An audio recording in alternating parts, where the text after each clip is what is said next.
story you are about to hear is true. Only the names have been changed to protect the innocent.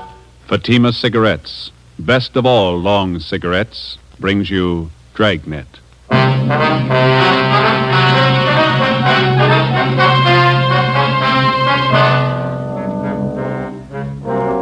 You're a detective sergeant.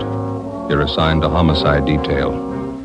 A socially prominent citizen is plotting to kill his wife. He tells you his plans for the murder. He hires you to do the killing. Your job, stop him. When you compare Fatima with other long cigarettes, the difference is quality. Yes, in Fatima, the difference is quality. If you want a long cigarette, smoke the best of all long cigarettes. Smoke extra mild Fatima. Fatima is the quality, king-size cigarette because it contains the finest Turkish and domestic tobaccos superbly blended. And Fatima is extra mild with a much different, much better flavor and aroma than any other long cigarette. Because of its quality, its extra mildness, its better flavor and aroma, Fatima has more than doubled its smokers coast to coast. So enjoy extra mild Fatima yourself. You'll find king-size Fatima different from other long cigarettes. They cost the same, but in Fatima, the difference is quality. Smoke Fatima, the quality king-size cigarette. Best of all long cigarettes.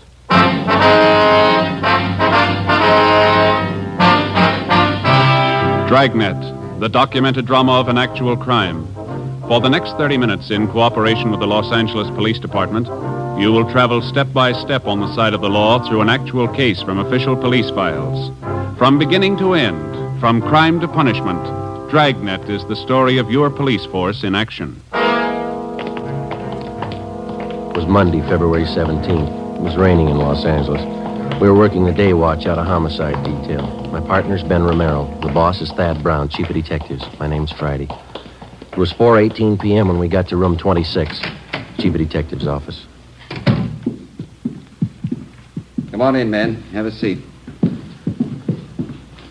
Did you close the door, Friday? Yep, sure.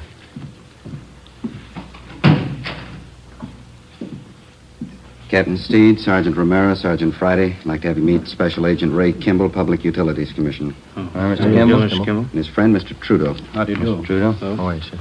Gentlemen, Mr. Kimball and Mr. Trudeau here have some important information to give us. Mr. Trudeau, would you like to repeat for these officers what you told us a few moments ago? Yes, sir. Well, a friend of mine wants me to kill his wife for him. I'm convinced he means to go through with the thing. Naturally, it goes without saying that Kimball here will back up the veracity of the story. Well, Mr. Trudeau, who is your friend? How long have you known him? His name's Charles Stone. Guess maybe you heard of him. Owns a string of warehouses around town. I used to work for him. Oh, yeah. Go ahead. Well, the other day he called me and asked me if I was working. I told him no. Then he asked me to meet him in front of the public library. And that was last Saturday afternoon. Did you meet him? Yes, I did. And he took me to a bar in the neighborhood, started telling me all about his troubles at home. Mm-hmm. He said his wife was stepping out on him, running around with other men. Well, we had quite a few drinks, and I guess I thought that's what accounted for it. What's that, Mr. Trudeau? Well, he leaned toward me and he said, "Here's the dope. The wife and I haven't been getting along well at all for about a year.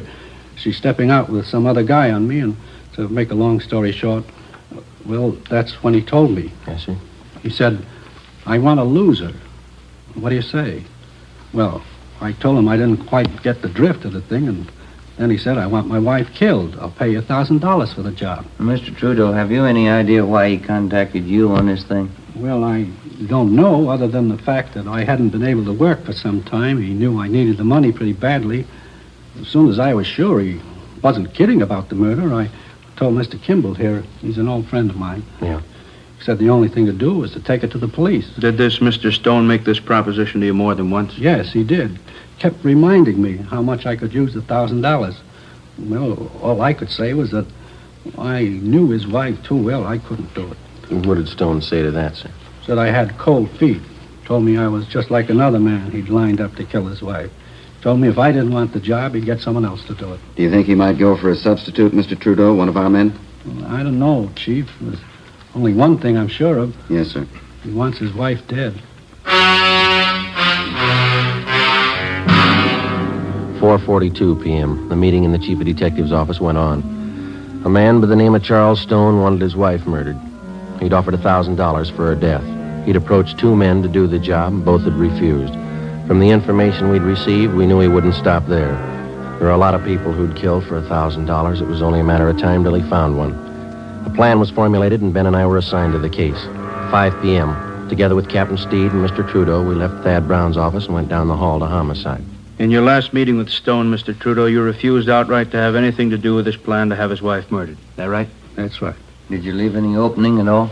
Well, just to get away from the guy, I told him if I heard of anybody that'd do the job, I'd let him know. You think that maybe he'd listen to you if you went back and suggested somebody?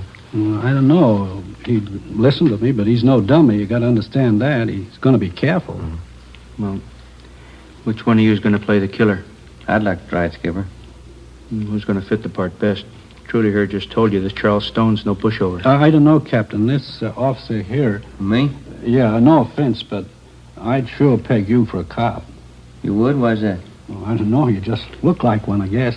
Well, Joe is a little closer to average height, weight. Yeah, that's what I mean, Captain. He doesn't look like a cop. All right.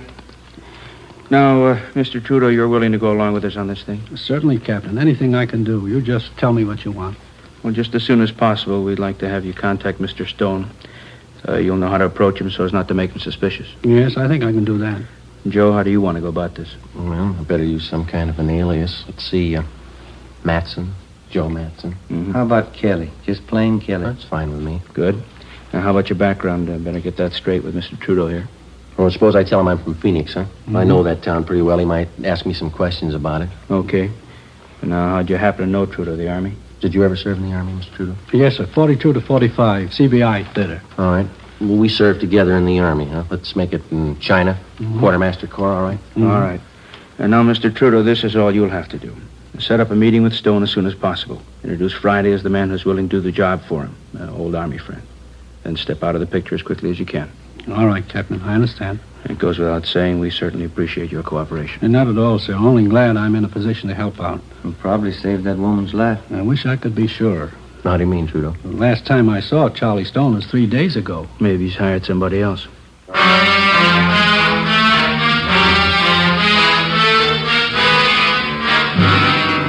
5:30 p.m. Captain Steed ordered 2 teams of men from homicide to watch Charles Stone's wife, Mildred, until further notice. For her own protection, she'd be kept under 24-hour surveillance without her knowledge. We checked the I Bureau to see what we could find on Charles Stone. He owned a gun, a .32 Smith & Wesson revolver. That's all we found. He had no criminal record. We knew of him only as a social figure from a prominent family, and supposedly he was happily married. He owned and operated a chain of 6 warehouses throughout Los Angeles. His business reputation was good. Captain Steed ordered that Charles Stone also be placed under 24-hour surveillance immediately. He would be kept under watch without his knowledge. Ben Romero and Gil Encinas were one of the teams assigned to tail him. The next morning, I checked in for work at the usual time. At 10:15 a.m., I left Captain Steed's office and went into the squad room. Homicide, Friday. This is Mr. Trudeau, Sergeant. I saw Charlie Stone a few minutes ago. Yes, sir. How'd it go? We talked about 20 minutes. I told him you might be willing to do the job. What'd he say? He wants to meet you. Before he hung up, Trudeau told me that Charles Stone would meet us that night in Section B in the grandstands at the midget auto races out near Santa Monica. I informed Captain Steed of the development, and then I left the office, went home, put away my gun and all my identification, changed into some old clothes. I boarded a bus and rode back downtown to the Skid Row area where I rented a single room in a cheap hotel. I signed the register J. Kelly, Phoenix, Arizona. 5:30 p.m. I went to Koken's Cafe on the corner of South Main and Satella Streets. Captain Steed was waiting for me in one of the rear booths. Hi. Hi. You look like you're all set. How does the outfit strike you, okay? Yeah, fine. That old leather jacket's a good touch. Oh, better let your beard grow a little. You all right? I rented a room in one of the hotels down here. I could use a little expense money. Glad you said a little. All right, I'll fix it up for you.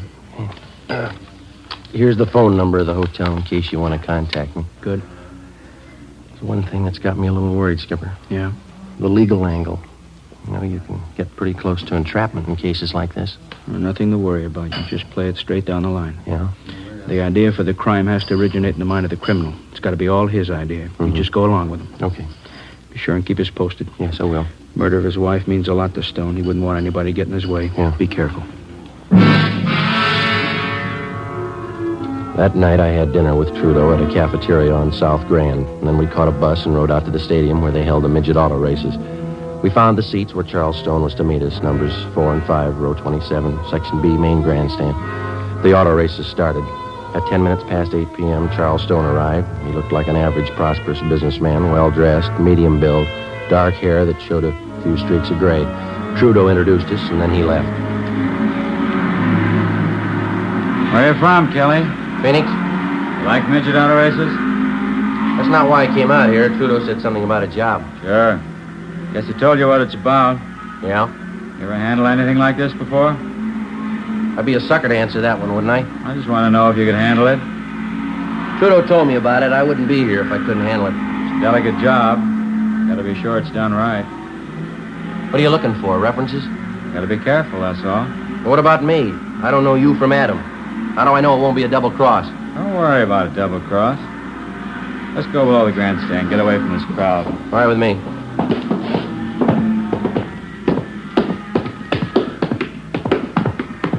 You haven't said anything about money yet. Plenty of time to talk money. I'd like to know. How much you want? Trudeau said 1,000. Yeah. When could you get it? When would you want it? Before? I'd be a dope to do the job without getting paid first. I'd be just as stupid to give it to you first. Say, can I buy you a hot dog, cold drink? Okay.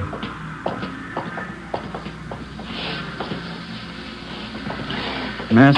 Yeah, 1 hot dog, couple of root beers. 1 dog, 2 beers.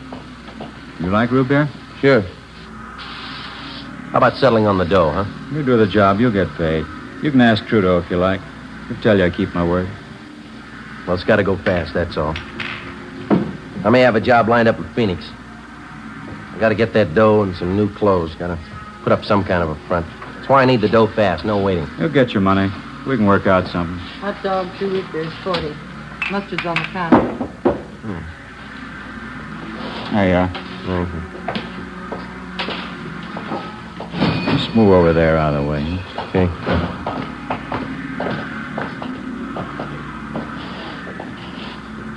But you haven't told me yet. What? How do you want it done? All depends. I haven't got my gun. I'm on the lam. Have you got one? No, I don't own one. Couldn't use a gun anyway. Too much noise. Well, make up your mind. We'll meet tomorrow night. We can talk about it then. Look, mister, you expect me to sit on this thing for a week? I'm not making a career out of just this one job. What are you worrying about? We'll set everything up tomorrow night. All right, how about $10 on the cuff? I got 11 flat. Well, there's 5. See if that'll do. All right. Now, how about that payoff, the 1,000? How do we set that up? We can talk about that later. Why can't we talk now? Look, Stone, I don't think I like your attitude. You haven't told me how you want the job done. You talk cute every time the payoff's mentioned. Take it easy, Take Kelly. it easy, nothing. I'm taking the chances. How do I know I'm going to get paid? How do I know you'll kill her?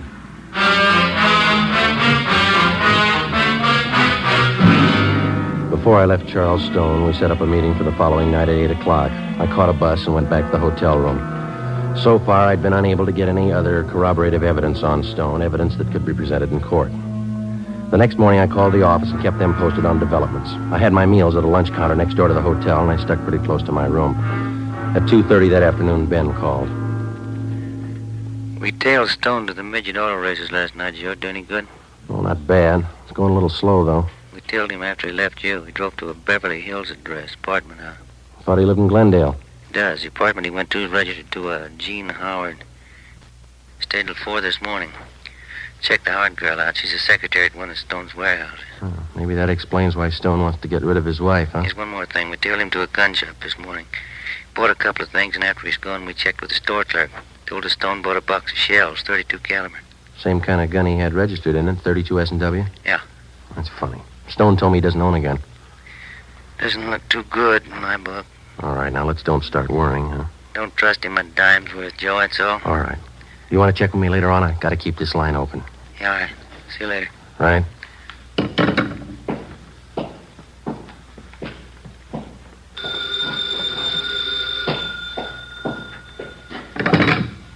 Yeah. This is Stone. Yeah. Job's all set up, ready to go. When? Tomorrow night.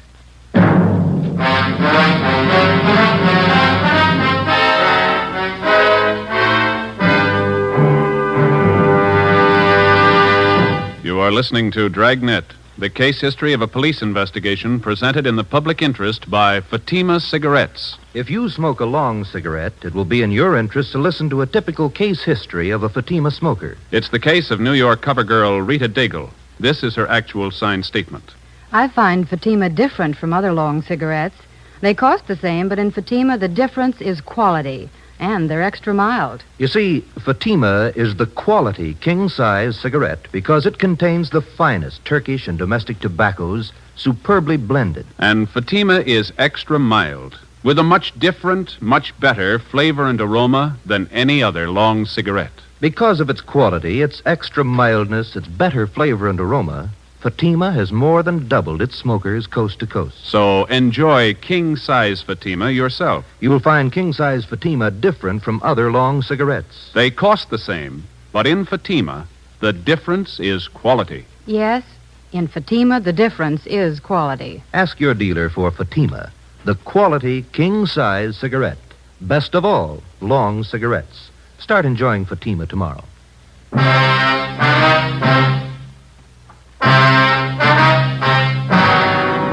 Wednesday, February 19th, 8:55 p.m. Charles Stone picked me up in his car at the corner of Alameda and 6th Streets. He turned onto South Broadway and he headed down for the beach. He hunched over the wheel as he drove.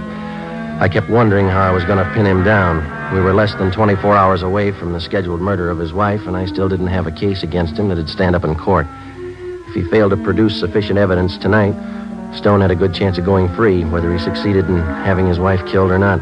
I also had no idea what plans the suspect had made before he hired me to do the killing. There was a definite possibility that he might have arranged for somebody else to commit the actual murder and then set up a double cross with me as the victim.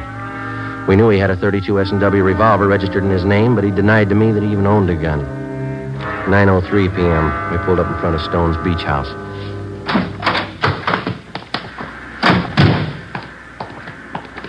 Most of the other homes around here are vacant, summer places. People don't start moving in till 1st of May. But you said you were afraid of the neighbors seeing you here. There's some living up the next block. Oh. Can't afford not to be careful. This one here.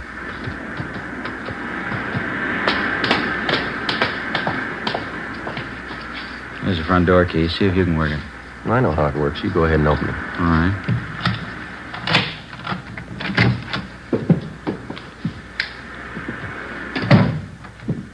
The living room, huh?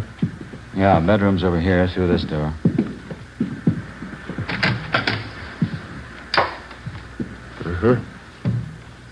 All right, what's the story? Where do I start?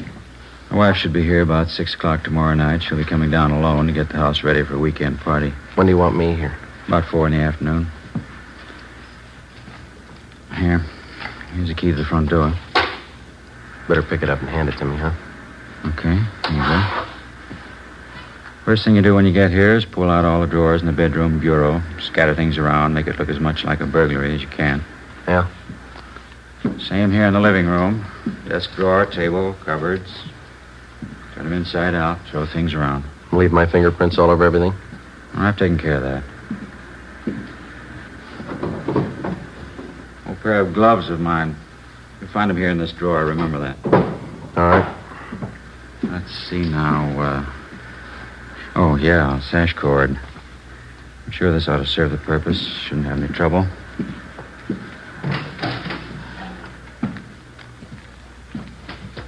Yeah. Piece of rope's pretty new. It's a little slippery. Won't be with the gloves on. She's not very strong. Shouldn't have any trouble. We'll leave the rope here in the closet. You sure she's going to be alone? Positive. Where am I supposed to hide? Let me show you. Here. Right by the front door. This closet. Yeah. My wife comes in, closes the door. She'll probably go right to the bedroom, take off her coat. Follow her in, then do it fast while her back's turned. No screams. Neighbors might hear. All right. Want it clean and quiet. Do it as quickly as you can. Now, when you're finished, here's what I want you to do with her. What's that? Take the body and bring it this way. Come here. Here, I want you to see. Fine. Across the living room to these French doors. Open this one. You won't have any trouble. Take the body out here on the porch. Come with me now. I want you to get this clear in your mind. Yeah, I think I got it. Take her down to this end of the porch, right to the railing, leave her here. It's very important, you understand? All the way down to the end of the porch here. I don't get it, but I guess it's all right. All right, let's go back in. Look, Stone, I may forget the layout of this house here. Would you draw a floor plan for me? I don't want to get mixed up here. No, there's paper on the desk there. You can draw it yourself before you leave tonight. What's the matter? Don't you trust me? Can't afford to take any chances. Now, what was it? Yeah. After you're finished, using the rope, I mean. Yeah. You'll find some rings on my wife's fingers. Take them all off. Big setting especially. There'll be a bracelet on her left wrist. Take that, too. What'll I do with them? Put them in this white vase on the mantel here. The rings and the bracelet. Don't miss any of the rings. They're expensive. Well, how about me bringing them to you? I can pick up my dough at the same time. No, put them in the vase. As soon as that's done, leave here and go back downtown. I'll pick you up where we met tonight, 6th and Alameda, 7:30 sharp. I have the money for you then. Where are you going to be at 6 o'clock? I have to cover myself. I'll stay on at the office. Special conference. I don't know. I don't think I like this. What do you mean you don't like it? Suppose something should happen. I got no protection. I'd feel a lot better with a gun. I told you I don't have a gun to give you. Why would you need one anyway? Just feel a lot better, that's all. Buy one if you want. That's your problem. I'm paying you for the job. I haven't seen your money. I told you, when the job's done, you get your money then. There's just one thing I want to make sure of. No mistakes here. Don't worry, you get your pay. Ask Trudeau if you like. He'll tell you can trust me. You can ask anybody. How about your wife? Before I left Charles Stone, I got one more valuable piece of evidence out of him, a special phone number written in his handwriting on the back of one of his business cards. In case anything went wrong, I was to call him at this number. In his own handwriting, I also got a list of times that I was supposed to remember. When to come to the house, when to leave, when to meet him for the payoff. The next afternoon at 3:30, I left the hotel and drove my car out to Venice to Stone's beach house. Captain Steed and another officer from Homicide followed me out. We waited in the house together. Shortly before 6 p.m., Mrs. Mildred Stone arrived with Ben and Gil Encinas. She refused to believe the story of her husband's plot to have her murdered. Captain Steed laid out the evidence for her. This key, Mrs. Stone, you recognize it? Why, yes, it's the one for the front door. It must be Charles. He gave it to this officer, Mrs. Stone, the man who was supposed to murder you. No, I don't believe it. Do you have any idea what's in that closet, ma'am, that one over there? There's nothing in there. I cleaned it out the last time we were here. I cleaned out all the closets. I'd like to show it to you, ma'am.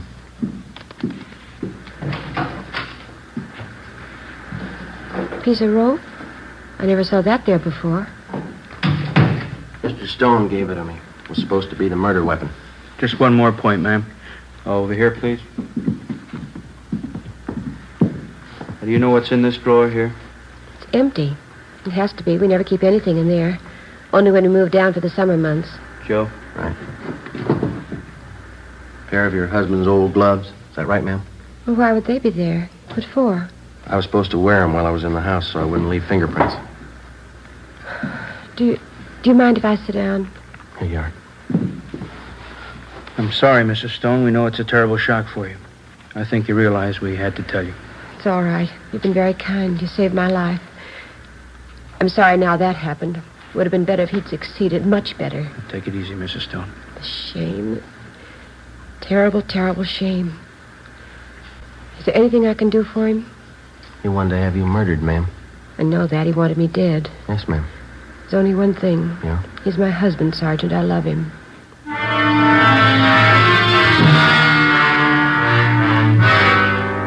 6:45 p.m. I telephoned Charles Stone and told him the job was done. His wife was murdered. He said he'd meet me at 6th and Alameda Streets for the payoff as scheduled. I waited. He failed to show up.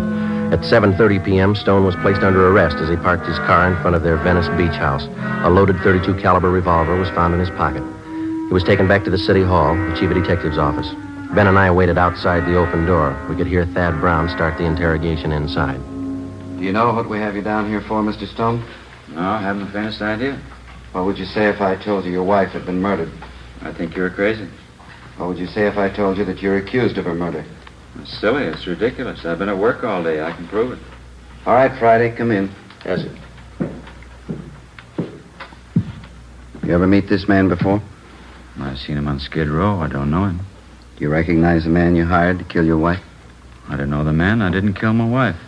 I don't understand all this. The name's Kelly, Mr. Stone. He's some fake officer. He's a Skid Row bum. I don't know him. I don't think that's going to make it, Stone. Both you and your wife have been tailed constantly for the last couple of days. Photographs taken. Midget auto races. 6th on Alameda. Beverly Hills apartment. Crazy. You don't know what you're talking about. Mike, would you send the lady in, please?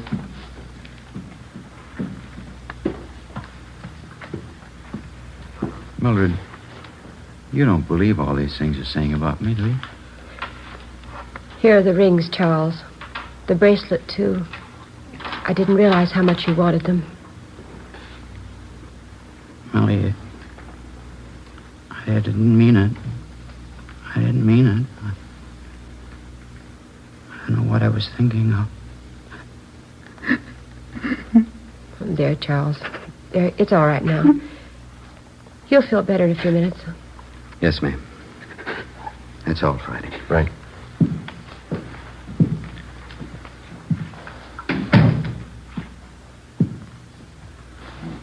What's it look like, Joe? He's starting to talk. Scott Maine. He tries to have her murdered. She goes to bat for him. What's it prove? He sure must love him. What do you think? How about a cup of coffee?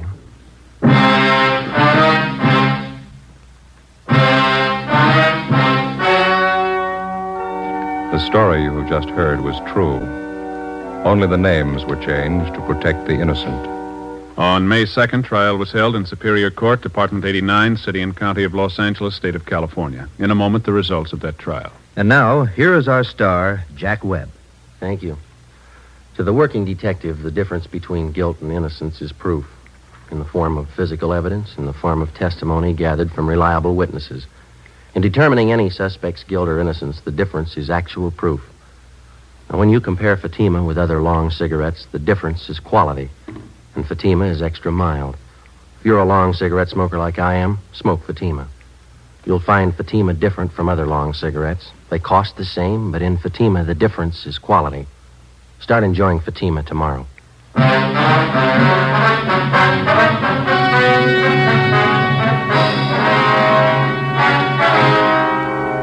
Charles Farnsworth Stone was tried and convicted on soliciting the commission of a felony, 2 counts. He received the sentence as prescribed by law. You have just heard Dragnet, a series of authentic cases from official files. Technical advice comes from the Office of Chief of Police W.H. Parker, Los Angeles Police Department. Fatima Cigarettes, the best of all long cigarettes, has brought you Dragnet from Los Angeles.